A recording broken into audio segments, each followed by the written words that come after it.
Të nderuar shikues, miq të dashur, zonja dhe zotrin, përshëndetje, mirë se po takohemi bashkë në këtë edicion të ri të RTK Prime.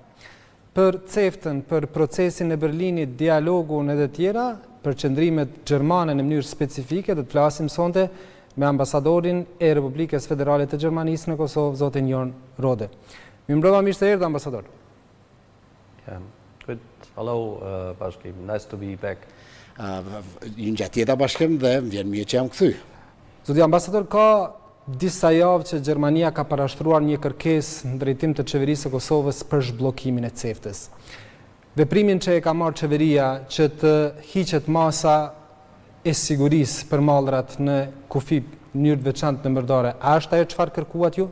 We have been trying jemi përpjekur që të bindim të gjitha palët e interesit, ndoshta në 15 muajt e fundit, për të zhbllokuar disa vendime që kanë qenë në pritje në CEFTA, ndoshta sot është dita që këto vendime janë zhbllokuar dhe është bërë mundur tashmë nga dy palët e interesit, Serbia pra kishte kërkuar që Kosova të veprojë ose të lëviz në kuptimin e masave të sigurisë që përfundimisht rezultojnë me kufizimet të tregtisë, ndërsa Gjermania e ka mbështetur ndryshim të status quo-s. Në 15 vitet e fundit, Kosova është përfaqësuar nga UNMIK-u dhe kemi dashur që ta ndryshojmë këtë. Dita sotme tregon që kompromisi është i mundur për hir të dobisit të gjithëve dhe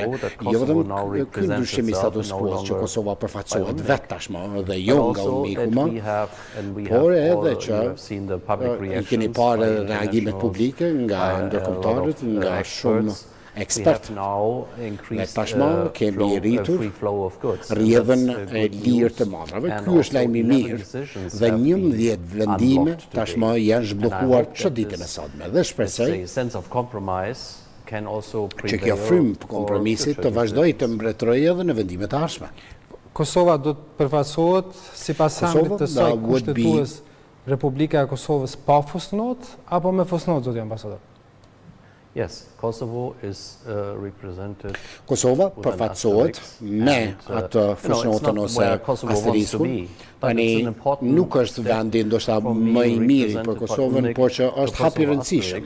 Do thotë nga UNMIK-u te asterisku është një lëvizje, qëllimi përfundimtar gjithsesi është që Gjermania e përkrah, e njeh dhe dëshiron ta promovojë Kosovën dhe duam që ta kemi të përfaqësuar në çdo organizatë ndërkombëtare. Ndërsa sot është dita e sotme, pra që Kosova ka bërë një hap të madh dhe është një ditë e mirë për gjithë rajonin, në fakt, sepse këto 11 masa që janë miratuar sot dhe pastaj edhe vendimet e tjera që do të vinë do të arrisin integrimin rajonal dhe në gjithë botën, pra ballafaqoheni me fqinjen tuaj, është gjë e natyrshme. E di situatën e vështirë midis Kosovës dhe Serbisë, por që ne përpiqemi të minimizojmë konfliktet dhe të rrisim bashkëpunimin dhe dita sot më është e tillë. A s'kishte një mundësi që edhe fusnotat hiqej, zoti ambasador, dhe Kosova të përfaqësoj sipas sandit të saj kushtetues? If there would have been a possibility, po të kishte mundësi të tillë, janë dy palë ose dy anë, Kosova dhe Serbia, dhe ky ishte kompromisi që ishte i arritshëm. Dhe mendoj që duke marrë parasysh gjendjen aktuale është kompromisim mirë. Do të arrijmë më vonë tek çështja e dialogut. Presidenti i Serbisë dje tha që Kosova nuk ekziston, është pjesë e Serbisë e kështu me radhë.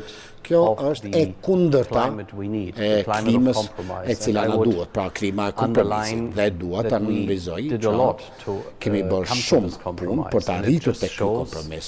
Dhe kjo tregon që kjo është e mundur që të ecet.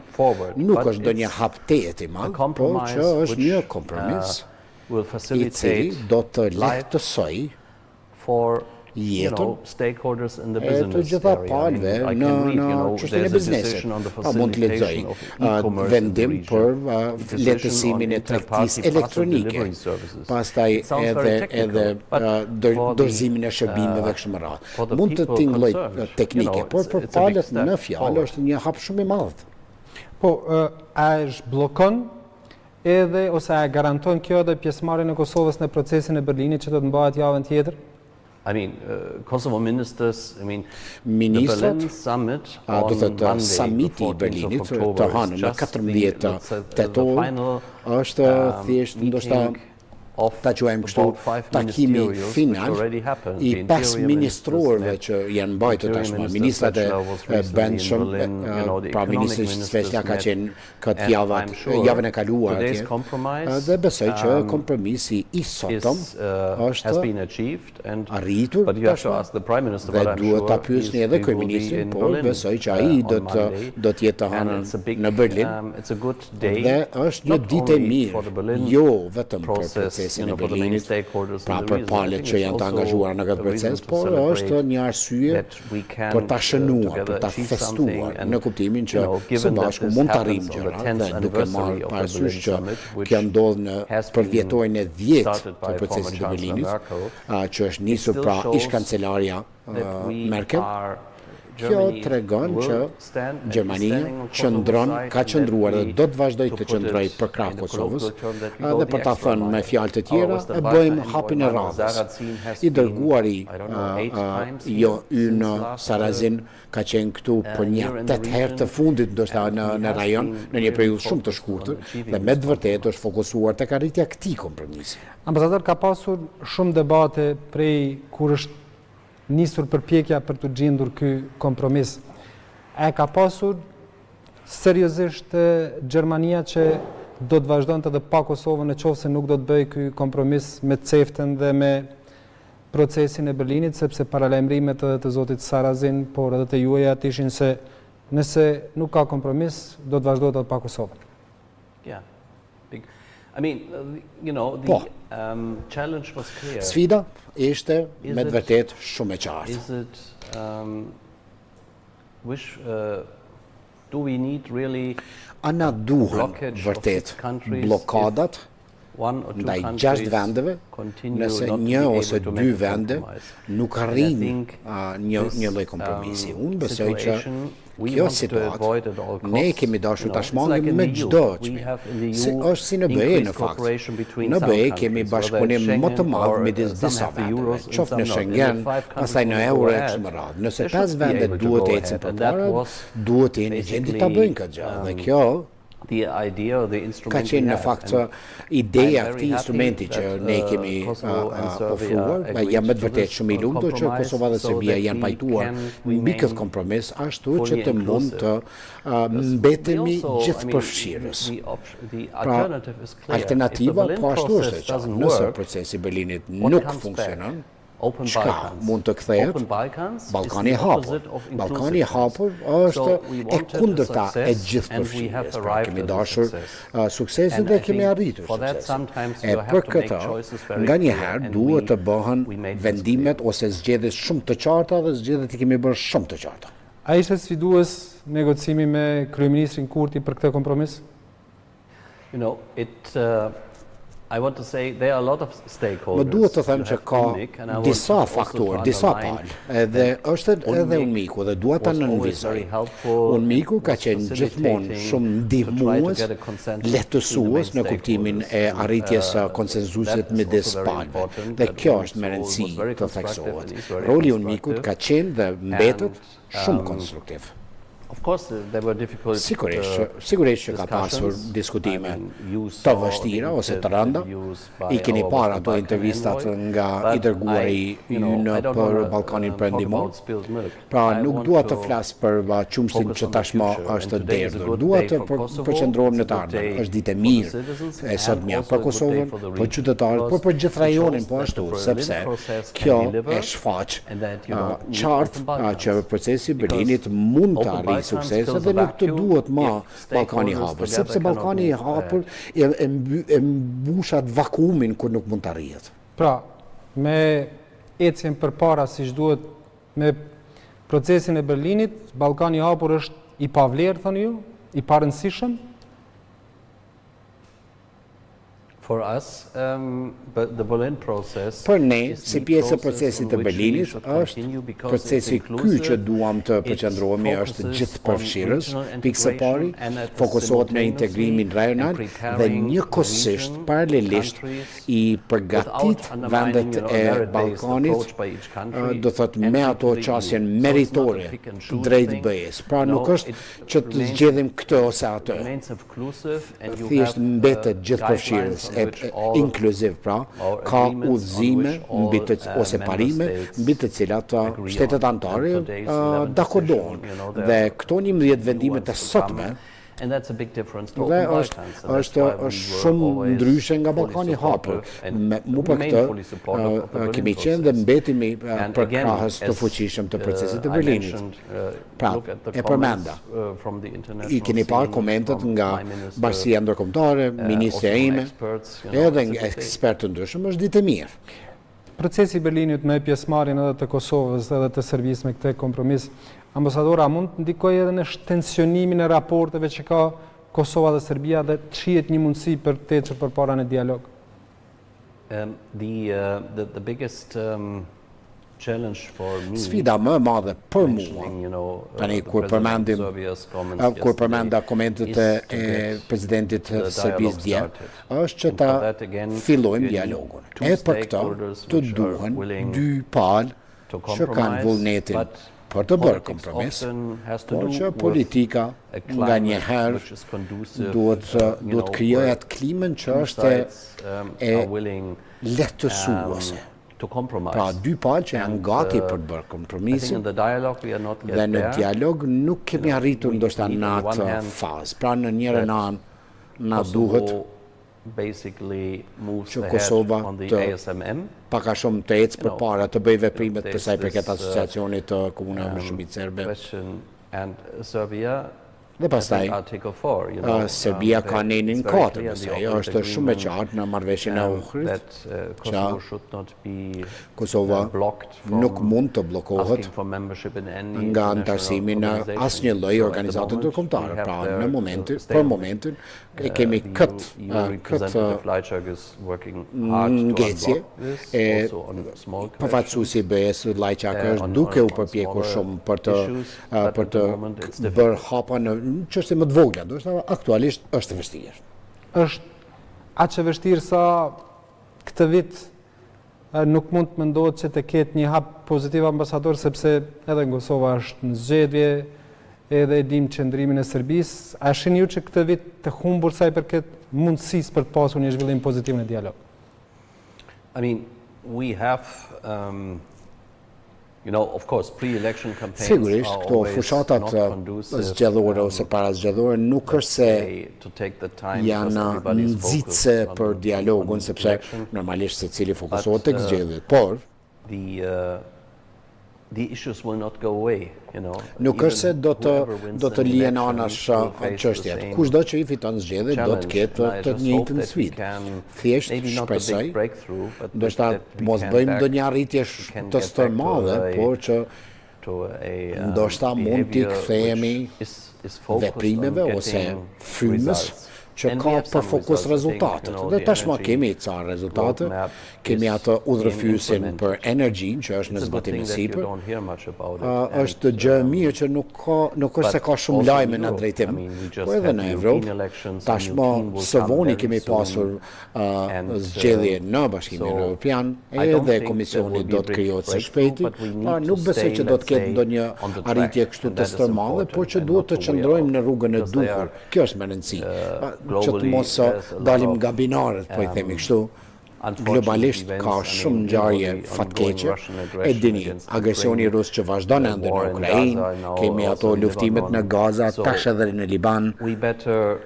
Pra, besoj që duhet të fokusohemi që të arrijmë rezultate këtu. Nuk është se ka ndonjë krahasim të drejtë për drejtë, por që na duhen vendimmarrës politik të cilët i bëjnë ballë këtij rasti, kësaj mundësie dhe përmbushin përgjegjësitë e veta, ashtu që rajonin ta shtyjnë përpara drejt BE-s. Pse është ky insistim kaq i madh që Kosova të ecë përpara me asociacionin e komunave me shumicë serbe? Ambasador, sepse edhe ju pak ditë më përpara keni kërkuar sërish qeverisë së Kosovës që ta tërgoj në gjykatë kushtetuese draftin të cilin e ka dërguar Bashkimi Evropian në Kosovë. Look, the Ohrid agreement, you know, and there's Marrëveshja e Ohrid e dini. Do të dihen se çfarë duhet të bëjë Kosova sa i përket asociacionit. Tani, deklarimi im kishte të bënte me antarësimin në Këshillin e Evropës. Dhe dua ta theksoj edhe një herë. Nuk kërkohet që Kosova të ketë vendim final për asociacionin. Ne kemi thënë, duhet ta dërgoni në institucionin tuaj, që është gjykata kushtetuese e Kosovës, ashtu që kjo gjykatë ta kontrollojë nëse kjo është në përputhje me kushtetutën e Kosovës. Ky është hapi i parë. Dhe kjo, besoj unë, do të ishte mjaftueshme për ta bërë këtë antarësim në Këshillin Evropian shumë shpejt, në Këshillin e Evropës shumë shpejt, sepse nuk është se mund të thirrën shumë shpesh ato takimet për votim. Dhe kjo është e sqaruar para ca kohë. Pa këtë hap nuk ka garanci për shumicën. Dhe votimi i dështuar do të ishte katastrofik. Pra duam që të jetë pozitiv, duam që ta kemi Kosovën në Këshillin e Evropës, por që Kosova duhet të kryejë punët e veta dhe kjo pritet nga pala. Pra, kur të hyjë Kosova në organizatë, secili qytetar mund të drejtohet si individ gjykatës evropiane për drejtat e njerëzit, qoftë për drejtat të pensioneve apo kundër edhe vendeve tjera kështu me radhë. Ky është pra kjo është një detyrë e shtëpisë që nuk është kryer nga këndvështrimi ynë. A nuk mjaftoi letra e 3 liderëve të institucioneve, zoti ambasador, që u zotuan që do të vazhdojnë me zbatimin e gjitha marrëveshjeve të përfshira asociacionin që Kosova të bëhet pjesë e Këshillit të Evropës? Ka pasur një letër nga Franca, Gjermania dhe Italia duke kërkuar Kosovës që ta dërgojë draft statutin në gjykatën kushtetuese. Dhe kjo ishte një kërkesë ashtu që të mbaj pastaj votimin në Komitetin e Ministrave të Këshillit të Evropës. Dhe kjo kërkesë, deri në momentin që po flasim, e drejtuar qeverisë Kosovës, nuk është marrë parasysh. A ka një mosbesim marrë parasysh këto zhvillime, zoti ambasador, të shtetet kujintit, po me që ju përfaqësoni Gjermaninë, po themi të rast të Gjermanisë në raport me institucionet e Kosovës për këtë çështje, me që kërkoni veprime konkrete? Nuk është çështje besimi apo mosbesimi. Çështja është se si arrin tek caku. Në Këshillin e Evropës 47 antar, 5 shtete mosnjose dhe 5 apo 6 të tjerë, vendet e tjera, siç është Ukraina, që ende nuk e ka njohur Kosovën, dhe për të arritur një vot të suksesshëm, të duan 2/3 si shumicë. Dhe ato votimet kundërthënëse janë të rralla. Ne kemi dashur të sigurohemi që Kosova të kalojë këtë cak. Dhe për të arritur atë cak, duhet të marrësh parasysh kërkesat e shteteve anëtare që duan për krajin e plot, pra, që të lobojnë për Kosovën. Dhe kjo nuk është arritur dhe për këtë nuk është mbajtur ende votimi dhe kështu është thënë edhe në letrën e 3 liderëve të 14 majit. Po letra e ministrës jashtme as ajo nuk pati ndonjë rol në ato momente kur duhej të vendosej nëse Kosova do të bëjë pjesë e Këshillit të Evropës ose jo? The question is not a letter of the foreign minister. The question is çështja nuk është tek letra e ministrës së jashtme. Çështja është can it be fulfilled by Kosovo? A mund të përmbushet pritja this demand to make a step in the Kosova që të ndërmarrë një hap drejt asociacionit apo jo. Dhe deri më tash kjo pyetje nuk ka gjetur përgjigje dhe nuk kam parë ndonjë zhvillim në këtë drejtim. Argumenti është që Asambleja Parlamentare ka votuar dhe ka qenë shumicë dërmuese që Kosova duhet të jetë antare e gjithçka tjetër, por Këshilli i Evropës është organizatë ndërqeveritare dhe Asambleja është organ konsultativ. Qeveritë vendosin pra, dhe për qeveritë të duhen 32 ose 3 qeveri që vendosin pro. Pra këto nuk janë të garantuara nëse nuk do merret ky hap. Dhe ky ka qenë qëndrimi. Për Gjermania është plotësisht në favor të antarësimit të Kosovës, por të duhen 33 vota, pra duhet të sigurosh që kjo të ndodhë. Shpjegimi i Prishtinës zyrtare, zoti ambasador, është se drafti të cilin e ka dërguar Bashkimi Evropian në Kosovë është në masë të madhe antikushtetues dhe si tillë nuk mund të zbatohet në Kosovë. Madje kryetari i Kuvendit, zoti Konjuca, ka thënë që me çfarë të drejte shtetet e Bashkimit Evropian dërgojnë statut të cilin kërkojnë që ta çojnë në gjykatë kushtetuese, kur një të tillë duhet ta bëjë vetë Prishtina. May I just ndoshta mund të veproj kështu. Për 4 vite me radhë jam këtu dhe kam përcjellë këto diskutime për asociacionin që nga atëherë. Në vitin 2015, Parlamenti i Kosovës, Kuvendi i Kosovës, është dakorduar, pra ka votuar që të ketë asociacion. Asnjëra qeveri nuk e ka realizuar këtë gjë. Gjykata kushtetuese e ka kthyer draftin e parë me këto ndryshime. Në 3 vitet e fundit kam parë drafte nga një fondacion gjerman, kam parë drafte nga një vend fqin, pastaj BE-ja mori përsipër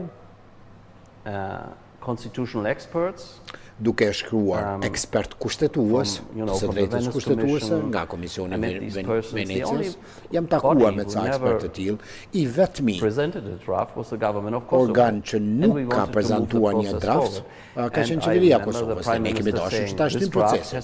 Kryeministri e Mojment ka thënë që ky draft duhet të jetë në përputhje me Kushtetutën e Kosovës, dhe kjo është deklaratë shumë pozitive për vetë draftin. Unë do të dëshiroja shumë që qeveria Kosovës ta kishte prezantuar një draft, por nuk e ka bërë këtë. Dhe ne kemi prezantuar diçka dhe nuk kam dëgjuar që është në kundërshtim me Kushtetutën dhe nuk është kontrolluar nga gjykata kushtetuese ende. Dhe ne besojmë që është në përputhje me Kushtetutën. Dhe nëse gjykata gjen ndonjë shkelje aty, atëherë është punë e saj për ta bërë këtë. S'ke dëgjuar nga liderët e institucioneve të Kosovës që thonë që ai draft është antikushtetues? E kanë përsëritur disa herë elemente të caktuara. Zoti ambasador kanë thënë që janë totalisht në shpërputhje me Kushtetutën, rezoluta 1244, arbitrazhi e të tjera të tjera.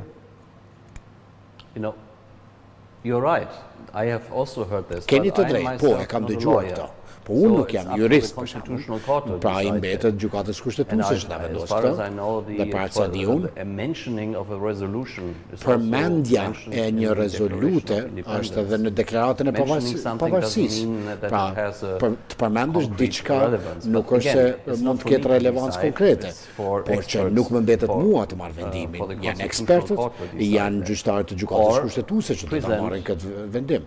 Ose mund ta keni prezantuar një draft. Por, tash jemi në fazë ku kryeministri ka thënë që ky draft është shkruar duke marrë parasysh Kushtetutën. Pra, çfarë do të ndryshonte në këtë raport në qoftë se qeveria e Kosovës e dërgon në gjykatë kushtetuese draftin, pa marrë parasysh se cili do të jetë versioni që do ta bëjë gjykata kushtetuese? Çfarë do të ndryshonte në raportin mes Prishtinës zyrtare dhe Bashkimit Evropian? Rastin konkret që të bëhet pjesë e Këshillit të Evropës, të tecë përpara në integrimet evropiane. Kjo është gjë hipotetike, por unë e thash, për Gjermaninë dhe këta 3 liderë që kanë dërguar letrën, dërgimi i draftit në gjykatën kushtetuese do ta zhbllokonte rrugën drejt Këshillit të Evropës shumë shpejt bile. Pra, veprimi, ato që përmendëm, në lidhje me CEFTA, shfaq se tregon që Kosova po bën një hap në drejtimin e duhur. Më të shpejt të integrimit në struktura evropiane dhe Këshilli i Evropës. Por këtë që ka hyrë në BE, ky ka qenë hapi i parë, do të mos pari hyrë në Këshillin e Evropës, disa vite më vonë, pastaj hyrë edhe në BE. Dhe prapë, këtë duam që të ndodhë sa më shpejt që është mundë, dhe kjo pastaj e krijon realitetin në të cilin as Serbia nuk mund ta ignorojë. Kur të hysh brenda, pse duhet vazhdosh të luftosh e të humbësh betejë? Pse të humbësh energji? E mbaj mend shtetin tim në vitet e 60-ta, patëm humbur shumë energji sepse nuk e njihnim Gjermaninë lindore dhe në një moment pastaj i shfrytzuam, ta them kështu, resurset diplomatike tona për qëllime më të mira. Në qoftë se gjykata kushtetuese, ambasador, sepse edhe këtë kam parë që diskutohet, bën të tilla vlerësime, sa që heq disa ose të gjitha ato që vlerësohen antikushtetuese dhe e sjell versionin e saj, që është kushtetuese, a do të pajtohet kuinti që të shkohet me versionin për cilin merr akt vendim gjykata kushtetuese? Again, I can't answer hypothetical questions. Nuk mund të përgjigjem pyetjeve hipotetike. Ato që do thosha unë, po flas për vendin tim. Gjermania e njeh Kosovën dhe vendet tjera të kuintit e bëjnë të njëjtën gjë. Pra, nëse gjykata më e lartë e shtetit tuaj vendos diçka, dhe jam 100% i sigurt që do ta zbatojmë atë vendim edhe kaq, pak a shumë. Okej, sepse kjo është shumë e rëndësishme dihet nëse akt vendimi i gjykatës kushtetuese do të jetë i pranueshëm edhe për bashkinë ndërkombëtare, duke qenë se insiston shumë që të ecet përpara me asociacionin. Por çfarë nëse nuk ecet përpara dhe vazhdon ky rezistimi që s'ka asociacion pa u nënshkruar marrëveshja edhe nga Serbia? Again, if nothing happens, prapë, nëse nuk ndodh asgjë, nuk e di se si mund të ecet tutje me marrëveshjen e Ohrit. Që nga viti 2015, asociacioni është dashur të kryhet, por nuk është bërë asgjë. E tash jemi në fund të vitit 2024 dhe ende po debatojmë të njëjtën gjë. Pra, nëse nuk ecë përpara, përfundon në situata në të cilat shtyn një problem pa zgjidhur dhe ne jemi këtu për të zgjidhur problemin. Kemi dashur tash bllokojmë CEFTA-n, duam tash bllokojmë rrugën e Kosovës dhe Këshillit të Evropës, ashtu që për të arritur këtë gjë duhet të bëhet diçka. Dhe kemi dashur të zhbllokojmë edhe ngjecjen në dialog të dyja palëve. Kemi një marrëveshje të mirë në Bruksel dhe në Ohër, por nuk shohim vullnet politik nga palët për të ndërmarrë hapat e duhur. Shpesh më duket që thonë se nëse bëj unë hapin e parë, atëherë dal me humbje. Dje, Kosova bëri hapin e parë dhe nuk humbi asgjë, sepse sot u pasua me ato hapat relevant nga ana e Serbisë. Dhe ky shembull, unë besoj që është shumë shembullor për vendimet e ardhshme. Me që e përmendet CEFTA-n, dua të kthehemi edhe një herë aty, sepse pash edhe qeveria, por edhe Gjermania janë shprehur për një bashkëpunim që Kosova të sigurojë skaner me rreze X për t'i evidentuar me lehtë mallrat të cilat hynë në Kosovë. Cili është bashkëpunimi? Çfarë mund të ofrojë Gjermania që të sigurohen këta skaner për Kosovën, të cilët do të vendoseshin në kufi? The government has legitimate security concerns after the Qeveria horrific ka attack of brenga Ankara. legjitime të sigurisë kur i marrim parasysh aktin shumë të rënd në Bajska. Dhe këto i marrim shumë seriozisht. Masat e sigurisë rezultojnë me ndalesë të plotë të tregtisë. Për neve është më rëndësi integrimi ekonomik, edhe pastaj pasojat politike. Këtë e arritëm. Tash, masat e sigurisë i marrim, si që thash, shumë seriozisht. Kemi përkrahur plotësisht qeverinë, edhe në sigurimin e pajisjeve më moderne të mundshme, për të bërë ato kontrollet e sigurisë në kufi. Normalisht këta skener janë në gjitha vendet dhe do ta përkrahojmë qeverinë dhe kemi diskutime shumë intensive tash në kuptimin e nëse ke skener, atëherë there needs to be a tender and so on. Sigurisht duhet të ketë procedurë tenderimi e kështu me radhë dhe merr kohë. And the government has said until these scanners arrive, ndërsa qeveria ka thënë që derisa të vinë skenerët, do të ketë kontrolle manuale ose me dorë.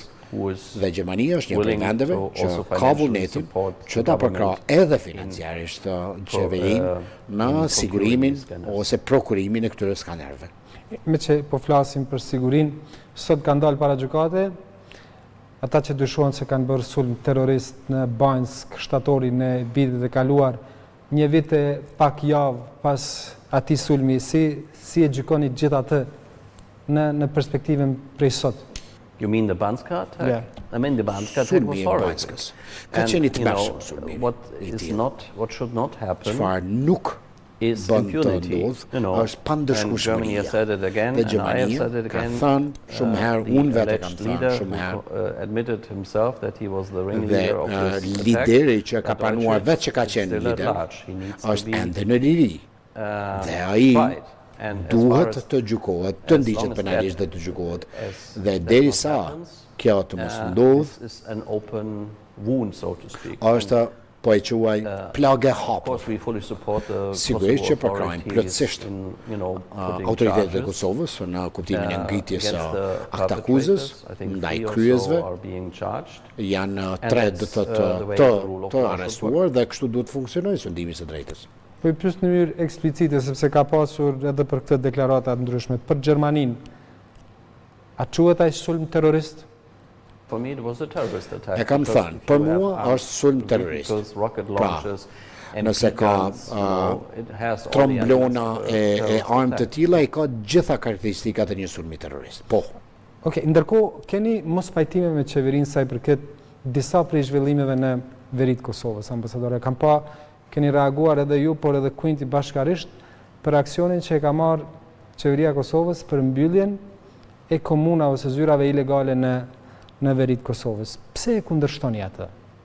I would, again, if you see the last 3 years, ndoshta mund të kthehemi 3 viteve të fundit, duke thënë që Kosova është vend shtet sovran dhe duhet kontrollojë tërësinë e territorit të vet.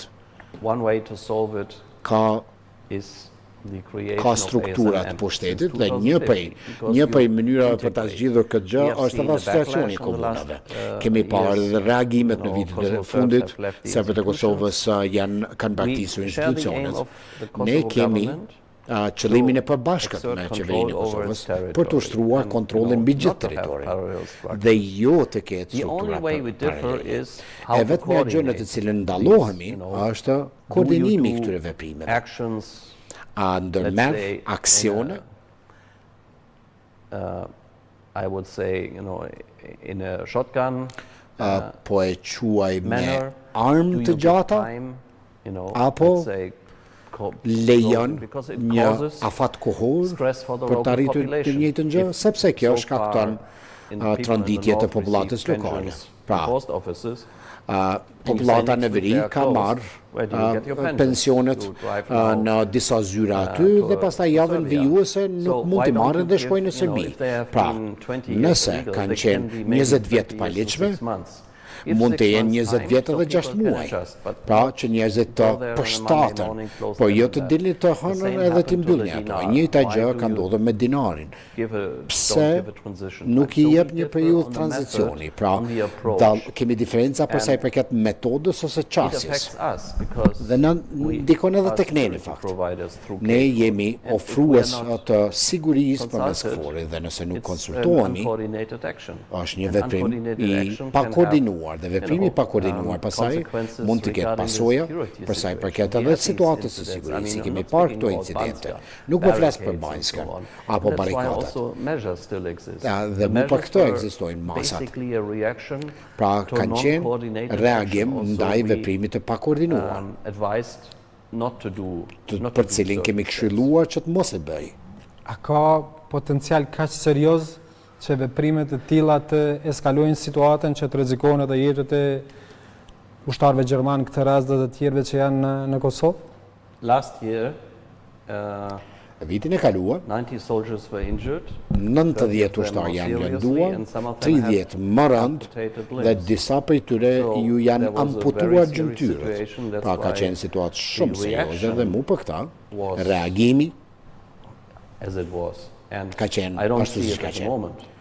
Për momentin nuk është shumë, ka pasur një reagim pas incidenteve të vitit kaluar, një reagim shumë solid. KFOR-i ka rritur prezencën e tij, tashmë ka patrullat përbashkëta me policinë e Kosovës dhe ato palët keqdashëse kanë shumë më pak hapësirë se sa më parë. Ky është një zhvillim i mirë, por prapë është shumë me rëndësi që të koordinohen me njerëzit që janë në teren, që i bie, ata që ofrojnë ambientin e sigurisë, KFOR-i e ULEX-i, kështu më radhë. Jemi këtu për të krijuar mjedis të sigurt e me rend. Dhe kjo nuk mund të sigurohet kur ndërmarr veprime të tilla që ndikojnë tek popullata. Integrimi nuk kupton një qasje konsultuese me popullatën lokale dhe nuk pushon ndonjë orientim në atë drejtim, thjesht ne e veprojmë një, pastaj shohim se çfarë do të ndodhë. Kështu nuk i fiton zemrat e njerëzve. Ambasador, çfarë konkretisht nënkuptoni me koordinim? Çfarë i bie që kur qeveria e Kosovës, organet e sigurisë përkatësisht duan të marrin një veprim ndaj një diçkaje ilegale në veri, të flasin me komunitetin ndërkombëtar, tregojnë se çfarë do të bëhet apo bashkarisht ta bëjnë veprimin? Çfarë nënkuptoni ju me koordinim për këto veprime? Coordination means for me that you develop. Koordinimi për mua nënkupton që ka një lloj procedure, një lloj plani. Of course, in my country we also do në vendin tim, as neve në Gjermani nuk i kemi dy valuta. Say our plan is, in 6 or 7 months. Pse themi kështu? E kemi këtë plan që brenda 6 muajsh do të kemi një valutë. Pra që secilit ketë mundësinë që të përshtatet. Ajo që ka ndodhur, kemi 4 javë, brenda 4 javësh kjo nuk do të jetë më e mundur. Për mua, ky nuk është plan. Kjo është një lloj fushate. Nëse ndryshon një situatë që ka ekzistuar për 20 vjet më radhë dhe që me të vërtet prek popullatën lokale, së paku në atë pjesë i përdorin valutën huaj apo edhe postat e kështu me radhë. Prapë themi, Kosova është sovrane dhe duhet të ushtrojë sovranitet të plotë, por për të ndryshuar një situatë të tillë duhet të jetë koordinuar, let's say, as an administrative act. Dhe si akt administrativ. Dhe kështu pastaj funksionon më mirë. Surprise people. Nuk befason njerëzit. Dhe kjo shpesh ka qenë shumë e befasishme. Dhe njerëzit e kanë pastaj më të lehtë të dëgjojnë propagandën, pastrimi etnik e kështu me radhë, presionet e tilla. Besoj që na duhet një qasje që është shumë më e butë se kaq. Po, ju thoni që të mos befasohet popullata, por narrativa është që mund befasohet Kosova nga sulme eventuale terroriste si ajo e Banskës nga terroristët të cilët janë të lirë. Po, nuk po flasim për sulme të dhunshme në këtë rast. Po flasim për veprime nga qeveria që prekin ose ndikojnë një pjesë të popullatës së vetë dhe se si këto veprime perceptohen pasaj. Dhe unë kam pasur argumentin që këto veprime mund t'i bëni. Të gjithë kemi thënë, janë të ligjshme që të ndalohet valuta tjetër, pra dinari në veri. Thjesht bëjeni në një mënyrë që i jep kohë palëve të ndikura që të përshtaten, jo vetëm 2-3 javë. Cili është konkluzioni juaj për situatën në veri të Kosovës në përgjithësi, me gjithë kompleksitetin që ka?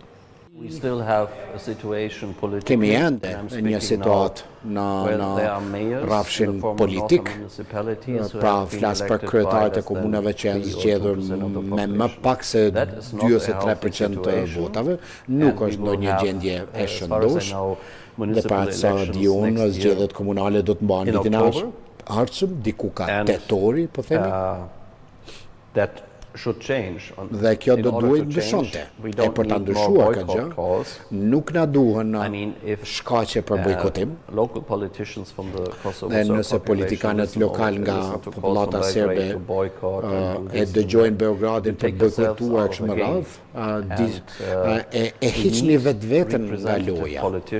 Na duhen politikan përfaqësues në të gjitha anët dhe pastaj që të mund merr vendimet.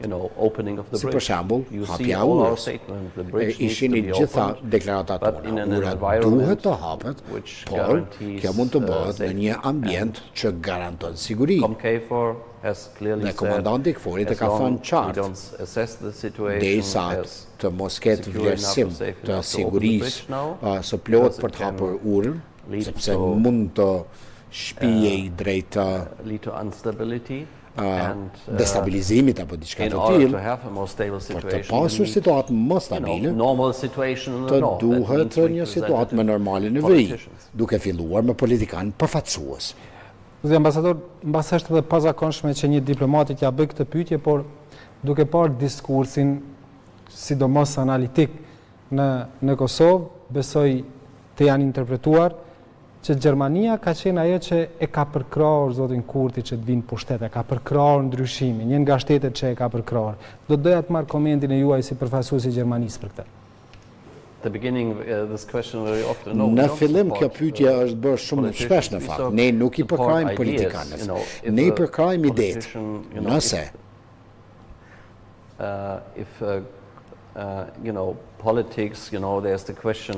politika është çështje edhe korrupsionit, edhe nepotizmit, dhe ky ka qenë problem. Dhe është problem ndoshta edhe në Gjermani, në nivelet ndryshme ndoshta, por që ky ka qenë shumë problem më i madh në rajon. Kosova që ecte për te poshtë në ato renditjet ndërkombëtare, dhe kur del një politikan dhe thotë që këtë gjë do ta pastroj, sigurisht që e përkrahim. Por nuk ka kjo të bëj me ndonjë politikan kështu individual apo me emër, zgjedhjet sigurisht bëhen nga elektorati dhe është populli i Kosovës dhe ata kanë zgjedhur kryeministrin dhe së shpejti do të kemi edhe atë vlerësimin për të në shkurt. Në Gjermani do të vazhdojmë të punojmë me secilën qeveri të zgjedhur në Kosovë, si që mi bërë në të kaluar dhe do të vazhdojmë të punojmë me gjitha palët. Si diplomat, unë punoj dhe takoj shumë për të mos thënë të gjithë vendimarësit edhe në nivel komunal, pa marrë parasysh përkatësinë e tyre politike. Dhe dua të theksoj diçka. Kosova dhe Gjermania kemi një marrëdhënie të veçantë. Diaspora juaj në Gjermani është mbi 600.000 dhe sigurisht kryeministri do të vijë në Gjermani edhe pas vikendit dhe do të takohet me diasporën gjithsesi. Ne vazhdojmë këtu marrëdhënie të ngushta. Para 2 javësh inauguruam atë partneritetin e klimës bilaterale dhe pastaj kemi atë forumin e tranzicionit energjetik e shumë. Këto marrëdhënie janë të posaçme dhe do të vazhdojnë të jenë posaçme. Dhe midis miqve të mirë duhet të kesh edhe diskutime të sinqerta dhe kështu do ja bëjmë. Pra i betoni që e keni pëlqyer, ju ka pëlqyer ose përkrahat diskursin antikorruptiv që e ka thënë zoti Kurti në fushat. Po sot çështjen e korrupsionit si e shihni zoti ambasador? Sepse po shohim që ka zhvillime të shumta në këtë drejtim. I see, I'm a diplomat. Unë përfundimisht jam diplomat. Unë isha renditjet, ato indekse që publikuan. Kosova është ullur për disa pozita në çështjen e korrupsionit, pastaj edhe tek liritë e mediave. Por tash së voni ka pasur ca zhvillime që vjen në pikpyetje. Isha ato deklaratat e asociacionit të gazetarëve, pastaj kemi pasur ca shqetësimin e këtë drejtim. Kjo është një këshill nga miq. Jo çdo gjë është gabim ose çdo gjë është mirë. Kritika është gjithmonë e shëndorë, sepse pa kritikë jeton në një vend ku izolohesh, pra Kosova është në drejtim të BE-s, së shpejti do të kemi edhe raportin e vendit nga BE-ja dhe gjitha këto çështje, korrupsioni, liria, shtypjet e sistemi juridike, kështu me radhë ekonomia, të gjitha këto do të prezantohen aty. Dhe këtu paraqiten edhe detyrat e shtëpisë, por edhe sukseset e Kosovës. Për ne, Kosova vazhdon të mbetet histori e suksesit. Por për të bërë më suksesshme, antarësimi i BE-s është aspirat, antarësimi në NATO, kemi pasur suksesin e liberalizimit në fillim të janarit, kemi shtyrë shumë përpara dhe është bukur të shohim qytetarët e Kosovës që të udhtojnë në gjithë Evropën. Kam pyetjen e fundit. E nisëm këtë intervistë me CEFTA-n dhe procesin e Berlinit. Si prisni ju që të shkojë të hënën samiti i procesit të Berlinit, me që është edhe jubilar, është 10 vjetori, ju jeni një koqir, çfarë parashini ndodhë të hënën?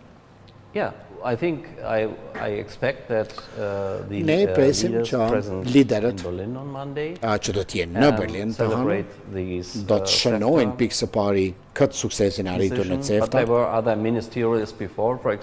Janë mbajtur edhe takime ministrore, javën e kaluar për shembull ka pasur një deklaratë të ministrave të brendshëm që është miratuar mbi marrëdhëniet e mira fuqishore, po këto janë gjitha fjalë fillimisht. Zbatimi i tyre në praktikë është pjesa më e rëndësishme. Sa i përket CEFTA-s, tashmë vëmë gjërat në praktikë, për sa i përket marrëdhënieve të mira fuqishore, besoj do të pajtoheshim që ka hapësirë për përmirësim, jo vetëm midis Kosovës e Serbisë, por edhe në gjithë rajonin. Zoti ambasador, faleminderit shumë. Herën tjetër do të flasim pak më jo formalisht, do të flasim për vizitat që i bëni ju bashkë me kolegë tjerë diplomat në përbjeshket e Kosovës. Ju kam parë shpesh postoni në rrjetet tuaja sociale, por edhe në faqen e ambasadës duke vizituar bukuritë e Kosovës dhe duke i shijuar ato. Faleminderit edhe për këtë promovim që ja bëni Kosovës. Thank you, Bashkim. I have one last Faleminderit shumë Bashkim. Kam ndoshta edhe një maje që do ta ngjis me 19-in, do të takohem me kolegët gjerman, do të takohemi në kufir midis Kosovës e Shqipërisë mbi Morin. Faleminderit shumë, miq të dashur, faleminderit edhe juve që na ndoqët. Takohemi javën tjetër, mirupafshim.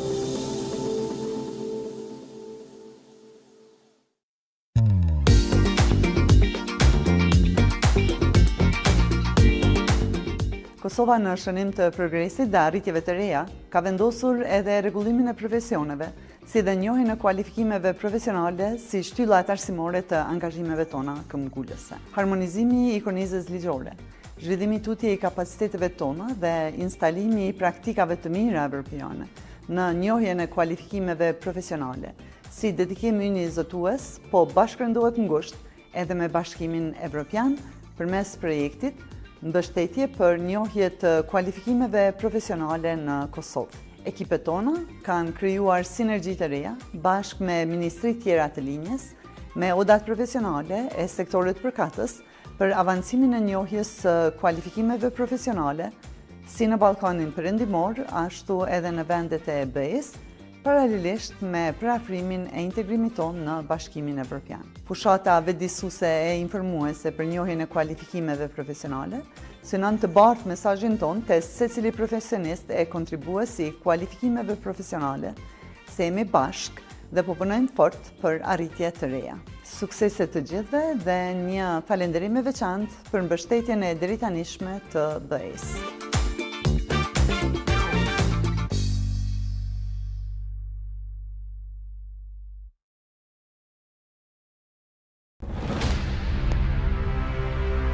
Të gjitha këto janë vetëm fjalë, në vepra është gjithçka e kundërt. Nuk mundet të qenë ekologjike një ndërtesë me fasad pa ajrosje e metalit e cila çton prej mëngjesit bën reflektimin e rrezëve të diellit. Sporti i ka këto, edhe gjanat edhe shpenzohen, për shembull patika shpenzohen, duhet me i ndru. Kështu që për na që kemi një jetë mesatare, mandena buxheti te unë për shembull është koncentruar këtë anën e sportit edhe mandej shumë pak shpenzoj